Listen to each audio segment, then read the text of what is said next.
ఏం పంపిస్తున్నారు నీతో పాటు? నువ్వు సంపాదించినది ఏది రావటం లేదు. మనం ఈ లోకంలోనికి ఏమీ తీసుకుని రాలేదు. ఈ లోకంలో నుండి దేనిని తీసుకొని పోలేము. ఏం తీసుకెళ్ళిపోయారు?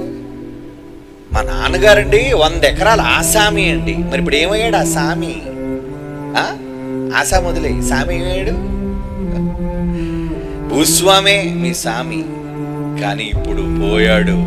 ఏం పట్టుకుపోయాడు? ఈ నిజం తెలుసు మరలా మనకి. వేదాంతం చెబుతాం మనం. పట్టుకుపోయేది ఏముందండి అని. మరి పట్టుకుపోయేది ఏముందని తెలిసి మరలా ఏమని పట్టుకుందామని పరిగెడుతున్నావు? రోజు దేని కొరకు నీ పరుగులు, తపన, ఆశ.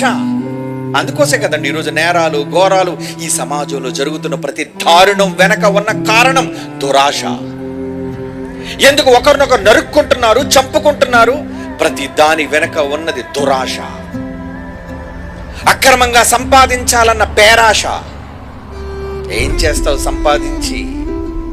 అన్నిటినీ భూమి మీద విడిచిపెట్టి పోవాలి ఒంటరిగా. నువ్వు సంపాదించి భూమి మీద కోటీశ్వరుడు కావాలని ఇవ్వలేదు ఇవన్నీ.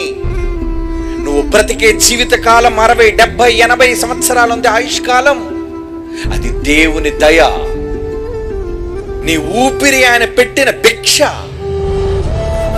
భూమి మీద సకల మనుష్యులకు ఇస్తున్న ఊపిరి ఆయన దయ. ఎందుకు దయతో నీకు ఊపిరిని ప్రసాదిస్తున్నాడో తెలుసా? ఊపిరి పోయే లోపు నువ్వు ఆయన కొరకు బ్రతకాలి అని.